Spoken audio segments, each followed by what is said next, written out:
What's up, guys? Welcome back to my YouTube channel, TR Garage. In today's video, we're going to be looking at the new Mustang GTD that's worth $300,000. We're going to be watching this video by Doug DeMuro. Just want to have my take on it. So far, what can I see from it? Looks like it has some regular Mustang wheels. The wheels don't really look that good. They look like the new Cybertruck wheels.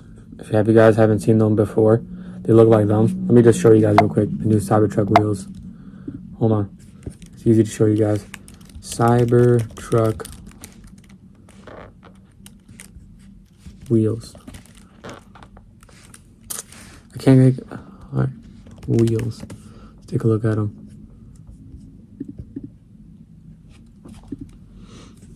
Yep. They look the same. You can't tell me these don't look the same. Identical reps.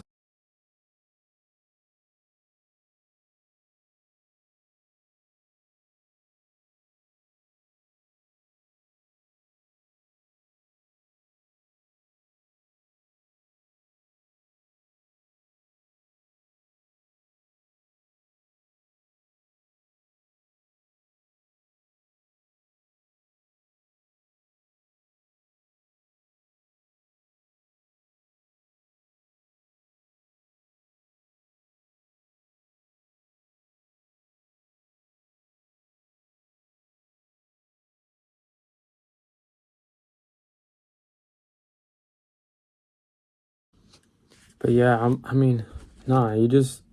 it's pretty much just a stock Mustang with just a few upgrades. And features. Before we get started, are you trick cat this car? And we start with its craziest quirks, and that means talking suspension. This car has inboard suspension, so it's not mounted right at the wheels, it's mounted like further inside the car. There are various advantages to inboard suspension, but it also gives this car an amazing party trick. There is a window in the interior, in the back, that is looking at the suspension, and you can watch it move up, down, in, out, whatever you want to say, while you drive. I'm not gonna lie, it's pretty cool. That's pretty cool. Around. So you literally watch the suspension articulate as you're driving. Of course, you really need to be paying attention while you're driving, but if you want to pay attention to the suspension, you can. A window into the suspension, watching it actively move as you drive. That is so amazingly cool. And if that's not crazy enough for you, how about the rear wing, which is mounted not on the trunk lid. Nah, I think the suspension is definitely cooler. It just reminds me of maybe an all-terrain vehicle, maybe like a side-by-side, or like the crazy like rally builds that people have. They have suspension like that. Like every other car, but instead on the C-pillar next to the rear window with these giant... Yeah, that wing's pretty cool. It is mounted weird.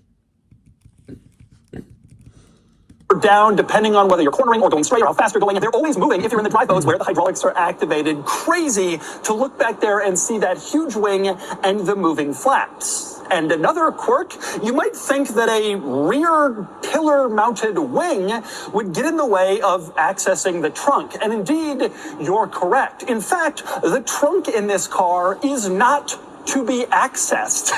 It is certainly not for storage. In order to get into the trunk, you press the little trunk popper button on the key fob like in any other Mustang, but then you have to undo two locking pins at the top edges of the trunk, as you can see. You undo those, and the trunk is not hinged to lift up. Instead, you remove the trunk body panel completely from the car, and only then do you gain access to the trunk. But as you... Whoever's buying this for 300 grand they're not using it to daily it, bro. That thing is just gonna be parked in a garage. It's not gonna be out there. I mean, maybe there's gonna be one guy, he's gonna pull off the trunk and he's gonna put it right back just because he's probably doesn't even use it. He's probably just want to look at it, you know?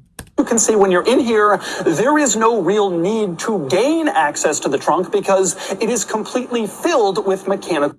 Bro, there's nothing there, bro. There's no trunk. Components. In fact, back here you have a cooling system for all of the hydraulics in the... Did you guys notice the Mustang right here? Mustang. That's pretty cool. Look, it reminds me of the Porsche. this car, like the wing and some others I'll discuss soon. There's also various other mechanical components back here, the most important of which Is that the radiator? is the transmission. This car has a dual clutch automatic. This looks like the radiator, does it not? Airflow going down to the radiator? Might be true, might be high. Transmission, although it's called a transaxle technically when it's mounted in the same place as the drive wheels, but either way, it's back here in the trunk rather than up front next to the engine like in normal Mustang models, and that too is taking up your trunk space, meaning you don't access the trunk. There's no cargo storage space back there, and you're not really supposed to open it with any frequency, so no problem blocking it with a big wing since you don't use it. And if that stuff hasn't already convinced you that this is the craziest Mustang ever, let's talk about what's under the hood. First, let's talk about accessing the hood, the engine bay. You go into the driver footwell, you pull on a latch like you do in a normal car, and when you do that, nothing happens. There is no beep. When you do that, nothing happens. That's crazy. There is no pop of the hood. There is no confirmation that you've done anything, but you have started the process. Next, you have started the part. How many steps are there, bro? Come around to the front of the car and you see two more locking pins, just like on the trunk. Bro, for 800 horsepower, bro, it's not enough, to be honest. I feel like, what engine can you put 800 horsepower on is small? I guess, the Honda engines, bro. You produce 800 horsepower and like it's like this big. The engine's like this big. In back, there are buttons you push on either side, both sides, and then you unlock the hood, and then you still have a separate latch like in a normal car where you open up the hood from there and you get access to the engine, which is wild. In this car, a 5.2 liter supercharged V8 with 815 horsepower and almost 670 pound-feet of torque. Massive. That engine really looks like a mess. What are all of these lines? Is this the oil line for the supercharger? What is this? What is this for? Is that HVAC? Is that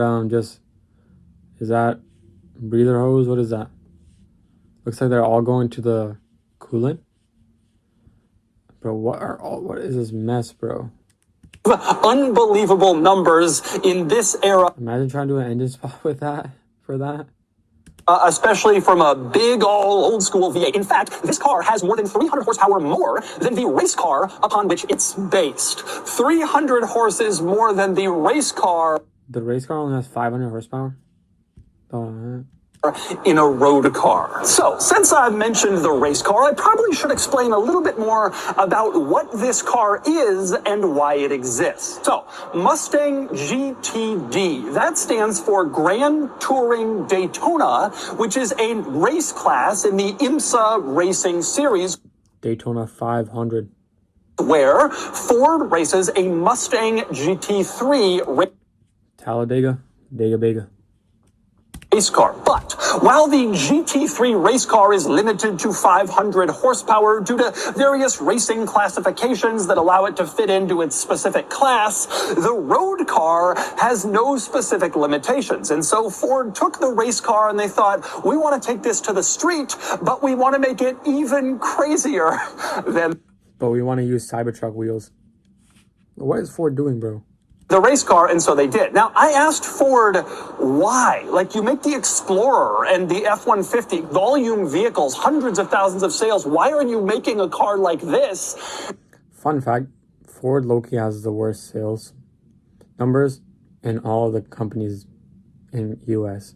And they told me that Jim Farley, the chief executive of Ford, was looking at the Mustang GT3 and he was wondering, hey, can we make a road-going version of it? Because he's into cars, he's a performance car enthusiast, he likes this stuff, and they figured, why not? And the GTD is the result of that kind of cool whim, sort of an extracurricular activity compared to what Ford is Ford, if you're watching this, let me get one. Most known for. And so, with a little background info in mind, let's go through the rest of the quirks and features that make this car so interesting, starting back under the hood where you can see stainless steel for the coolant tank for this car, as opposed to traditional plastic. Oh, from that camera angle, it looked like plastic. That's obviously an upgrade intended for track use. This car could get really hot. Why do I feel like those welds are JB welded? They look JB welded. Look at them. Like, what's going on? Did they have silicone around them? Like, what's going on there? In a racing application, and so that's like a beefed up part to help make sure that it won't overheat. Same deal, by the way, with the hood. You can see, first off, this is a vastly different hood than what you get in a regular Mustang. Of course, the hood pins, but it's also bulged out, and there are two openings in the center, sort of like nostrils. The hood goes crazy.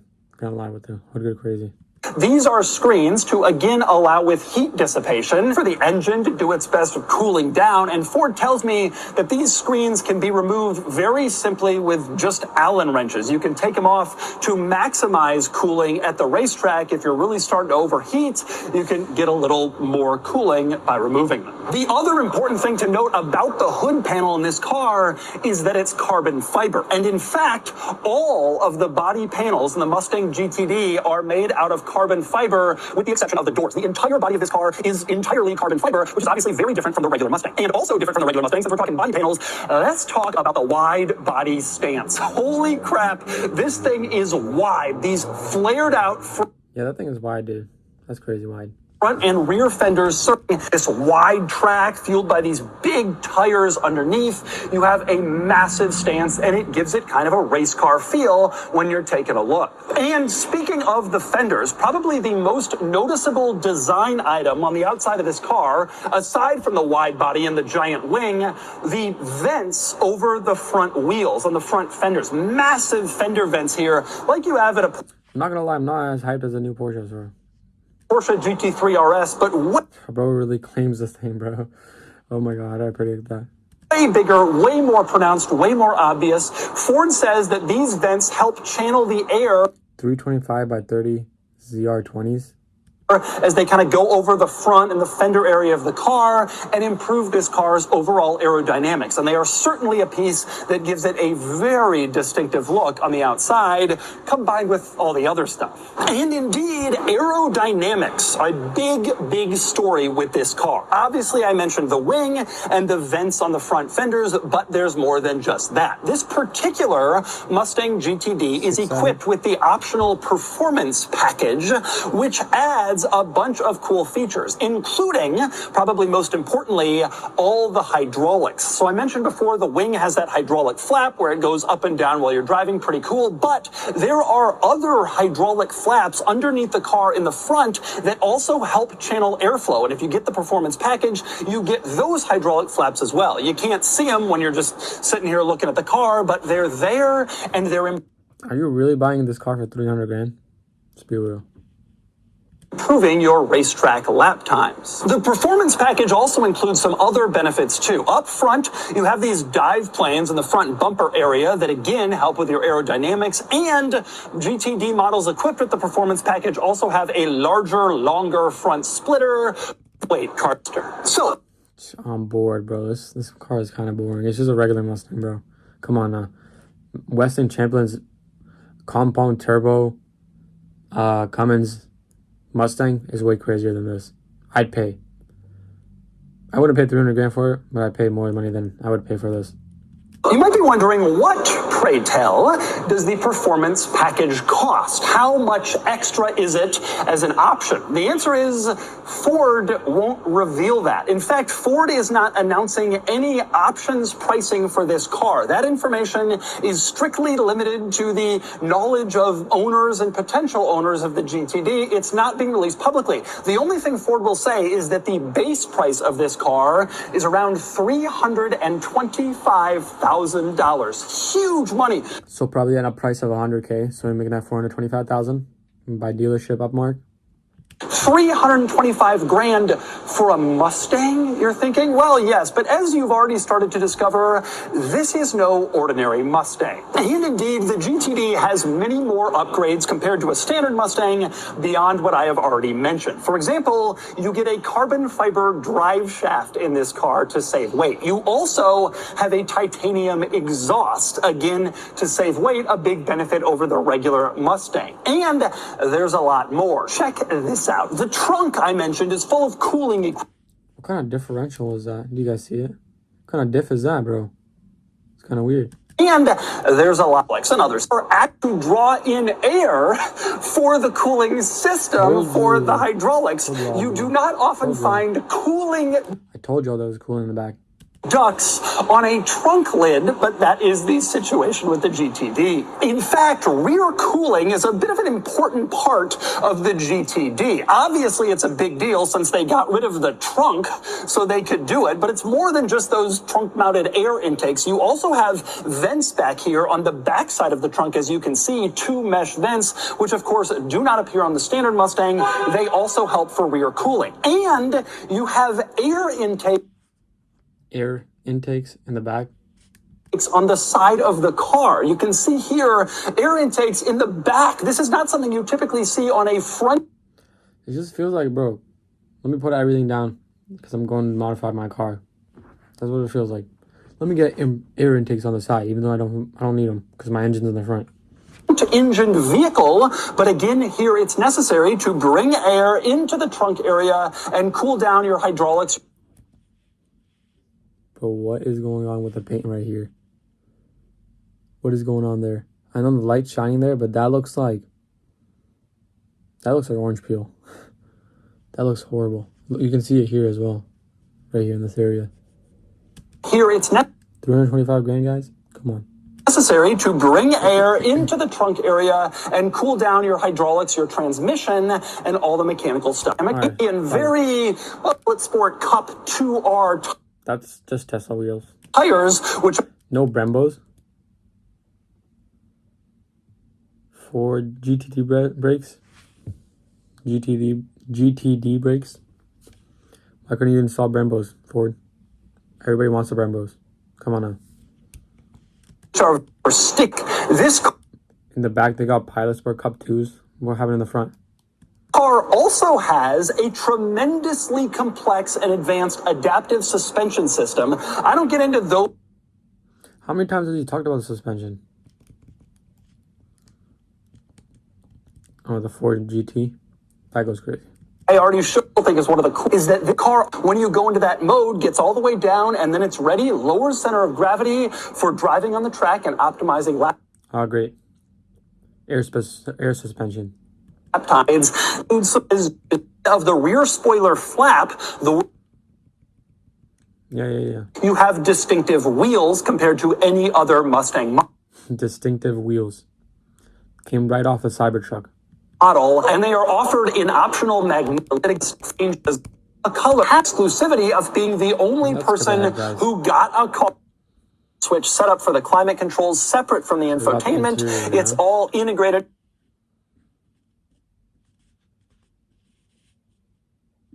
But if you want, you can choose fighter jet derived paddle shifters and a gear selector dial, which is a pretty crazy thing. And again, speaks to just how special and interesting this car is. But anyway, once you... Why is bro sweating so much? Just turn the car on and turn the AC on. Nobody cares. Get inside, you start to discover quickly that there are quite a few GTD-specific quirks and features in here. Of course, the most noticeable, I've already showed you, that rear window for the suspension in the back, but there's a lot of other stuff beyond that. For one, in the back, you no longer have rear seats. Obviously, regular Mustang models have back seats. This car does not. They're removed. Cool. Same chassis, same everything. Just no seats. No, you inside the obviously. The inside of a Mustang? So boring. A more jacks, you can see spoiler. And so even the little puddle lamps that turn on when it's dark show that you have a... That's a Temu product if I've ever seen one before. A GTD in here. In fact... Why'd they gotta split the screen there? Just go full screen, bro. You don't need to split it. And this dial knob. So when I drove the GT500, that dial knob scared me because I'm technically in park, but am I really in park? How is a knob supposed to decide if I'm in park or not? And I thought about this after I was done revving it to like 8,000 RPMs. I was just revving it. Then I'm like, I never even felt like I was going into park, but I did put in park.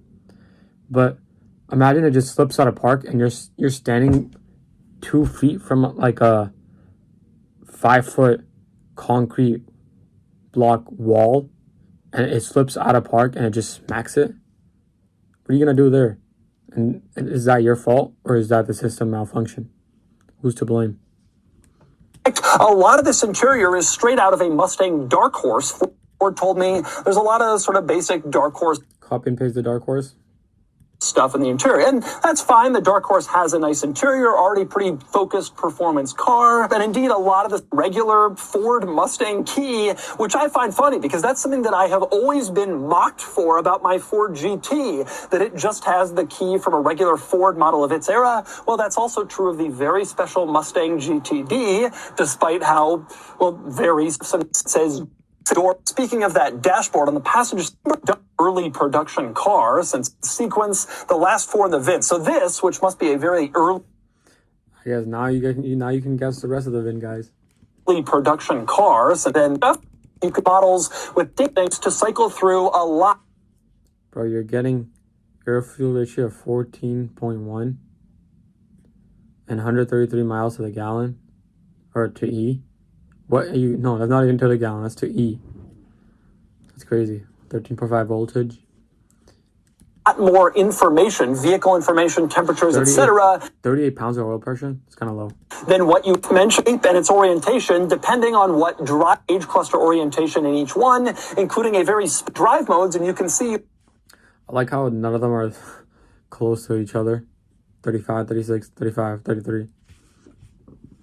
You have a different gauge cluster orientation in each one, including a And whose mans is driving this 5K miles already? That should have at least 1,000. Less, at least. Maximum, actually. Not even least. Modes, and you can break bill. You can see these red buttons over on the left side. That is where you adjust suspension. And you also have an exhaust button here. You press, take a look.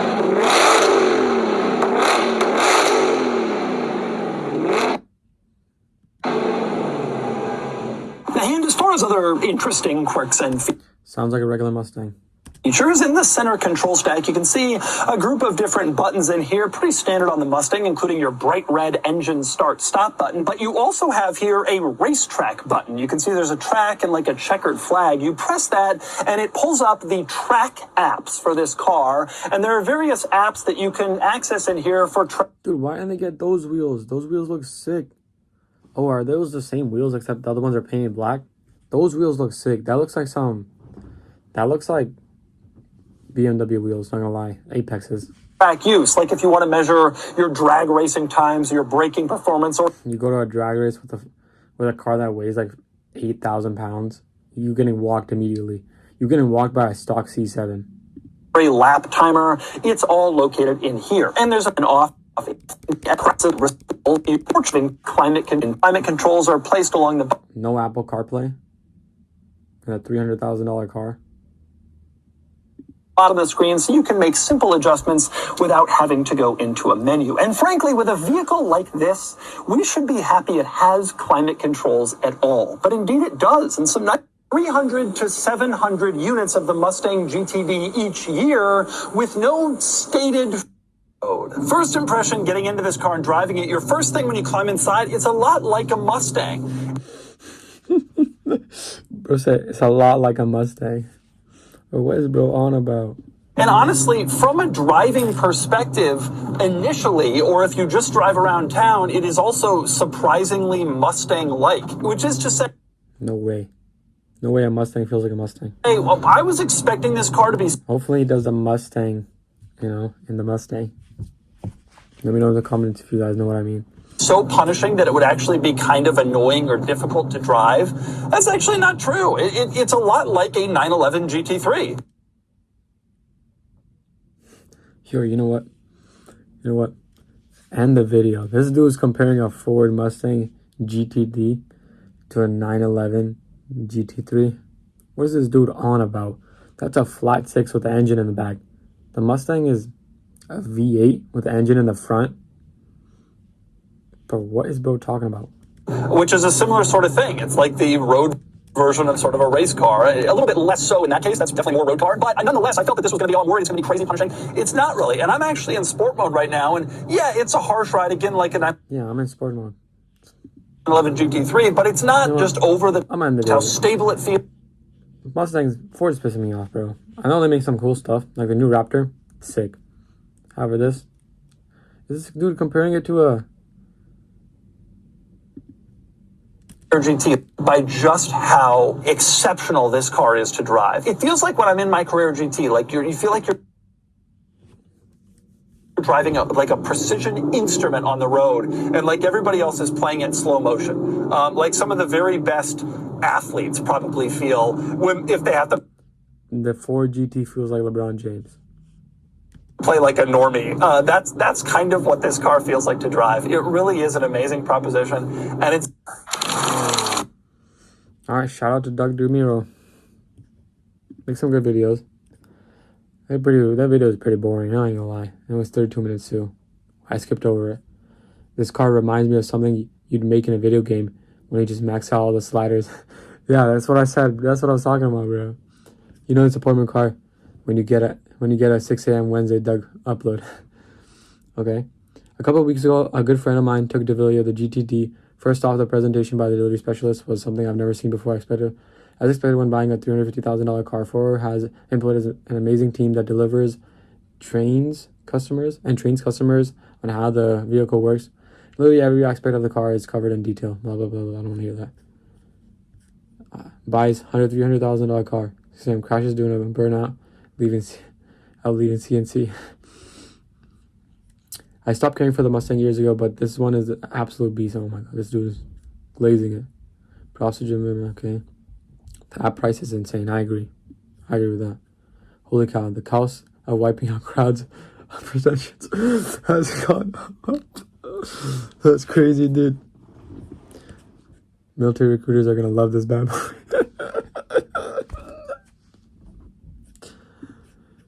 In Europe, we also have a GTD, a Golf GTD. Okay, what else? This thing is badass no matter which way you look at it. Alright.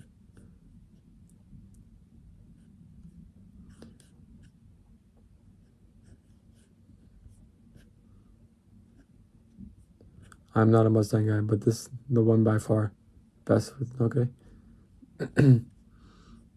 Porsche 911. Am I a joke to you? You do not often find cooling ducts on a trunk lid. It's true. Lightweight carpet, did you say? Sold. Lightweight carpeting, bro. How can you make carpeting light? Does it not exist? Is that what it is like? I bet they got the idea from the guy who paid extra to have his GT painted in mice chrome and locked it out after. Mr. Chrome? The coolant tanks are made out of aluminum, not stainless steel. That's right. They're not made out of stainless steel.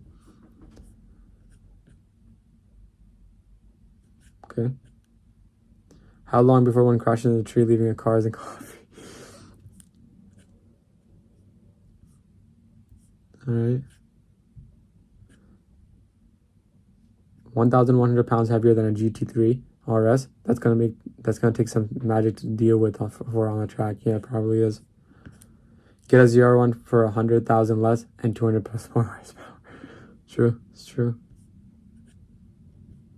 Ford can make all the slop crossovers and 3-row 10 scooter behemoths that they want if they get to drop these bangers like this occasionally. It's not a banger. Okay. 300K for a GT500 with a body kit that would get stomped by a ZR1 is crazy. Alright, I'm gonna end it there. There's too much roasting going on in the comment section. Alrighty guys, thanks for watching my video. Hope you like it. Leave a comment, hit that like button. Let me know if I should rate other cars, maybe Corvettes. Done that before. Maybe the new Raptor.